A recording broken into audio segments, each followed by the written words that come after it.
So yeah, you tried to do a little fucking boy god bonus. Ooh, 2 times in a row, motherfucker. So what was that shit gonna be about?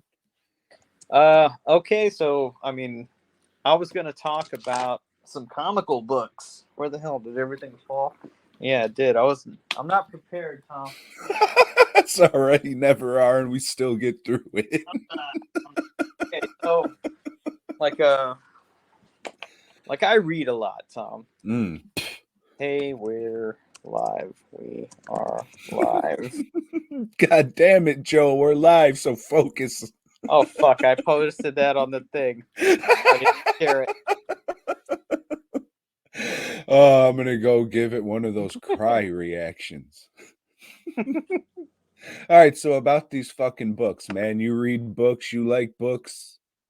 Yeah, Tom. I'm a book reading guy. A You know. bookworm.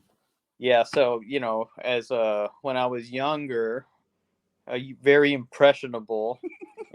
I read this chap, name of Clive Barker. He was a British writer. He had a series of books called the Books of Blood, Tom, and they were really fucking good. They were excellent, hardcore, like man, like nobody's writing like this dude. And it's not like a lot of people at that time and now they write more like a cinematic approach. Like their stuff is just like they're writing a script essentially. Like their stuff is ready to be converted to a movie because that's what they want. But he still wrote with like a literary flair, and his stuff ended up actually becoming movies and things like that. But it turned out like some of his worst written stuff was the stuff that was made into movies. The Hellbound Heart is not very good.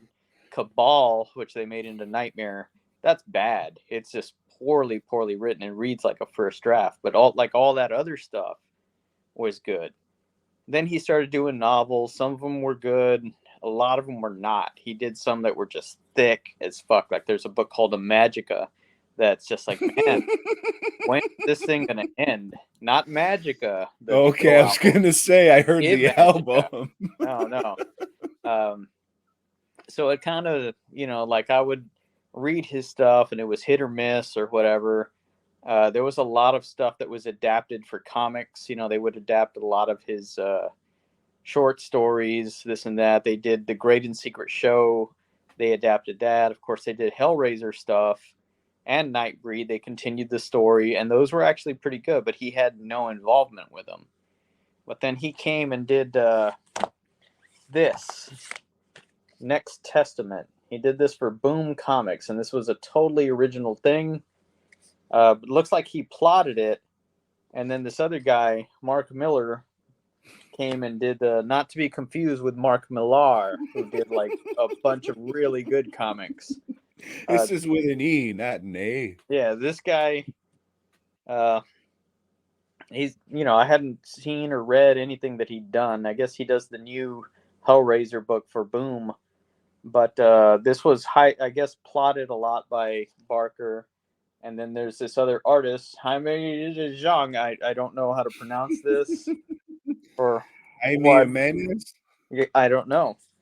But it's an original story by Barker, and it's about this rich guy that, like, all his life he's been researching something and searching, trying to find something they don't know. And finally, like at the beginning of the book, he finds this, like, oh, this is it. This is it. Goes to the desert, digs up this little pyramid, and like opens it up, and this being comes out, and it turns out this being is God, and God has been locked up in this pyramid for so long, and the guy's all happy, yes, yes, and it turns out after that God's an asshole. He hates humanity and just kind of wants to fuck with people, and it's pretty cool. Like this first volume is just awesome. It's the thing is the artwork is really simple. Not a whole lot of background detail. The guy does facial expressions pretty good, and you don't mind it because the story's really good. The story's enough to capture you, and it moves along good. And we get to the okay. So let me tell you something else. Look here. Okay, this was 12 issues. So these I read them in these trade paperback form. So the introduction was written by Victor Laval. Usually at the end of an introduction, they'll tell you what that person has done. These don't. It's just their introduction and like, hey, that was interesting. I want to see what this guy wrote. They don't give a fuck. They just like, that's his name. Look it up if you want. This guy wrote a book called The Ballad of Black Tom. He's written a whole bunch of other stuff. Is this volume 2 or 3? 3. So this is volume 2. This one has an introduction by Liam Sharp. Liam Sharp's a comic book artist who I know mainly from the Hulk.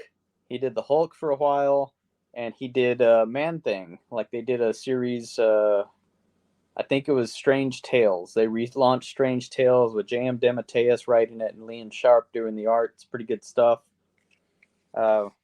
This second volume is just God, or this is supposed to be God fucking with humanity and destroying things, making people have big orgies, just a bunch of sick stuff, and it's the people, the guy that released God into the world, his son and that guy's fiance are trying to find a way to stop all this. So, they're driving, trying to find hidden knowledge, hidden tomes, the Bible black, so to say, something else we'll get into a little later to see, how to stop God. And that brings us to our next chapter. Okay, and this one, the introduction was written by Thomas Monteleone. I guess that's a Italian name. I don't know. This guy, Monteleone, Thomas Monteleone. So this guy has been a horror writer for a number of years, and he was very recently, canceled, Tom, for talking trash about the trans community and minorities and what have That's what I was gonna go with a yeah. hard Italian name like that. I was just like, uh-oh, you said Moulignan somewhere, and it Yeah. didn't go over too well. So he did it, and he was like, "Oh, that was a slip of the tongue. I didn't mean it." Then goes on another podcast and says even worse shit. I'm sorry, I'm just used to saying the shit. Yeah. Okay. So in this final volume, we had all this build up, and it turns out that there's two other gods. Like maybe it's the Holy Ghost and whatever. I don't know, but there's two other gods that had locked up God before, so because he was such an asshole or whatever. And it's like, well, how do we get them to stop him? Yeah, why don't you just pray and ask them to do it? Because that works so many times.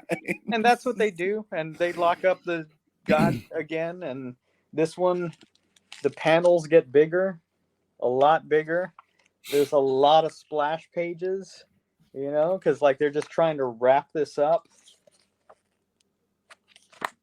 Lame ending. Like this whole book is just like, man, you built something up and you just couldn't end it. Your story got too big, and all right, we'll have these other guys come in, and it turns into a slugfest. It turns into a comic book, That's like, oh shit, now we got Superman fighting the Hulk, fighting Doomsday, and it's just, man, this is stupid. For the story you were trying to tell, this was just a big waste. Very disappointing.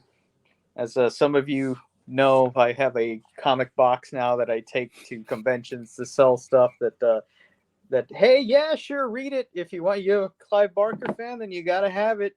No, I'll tell you, it sucks if you ask my opinion. But if you don't, hey, I took a risk when I bought them, and you should too. Not good. Sorry. I wanted this to be good, and it did start good, but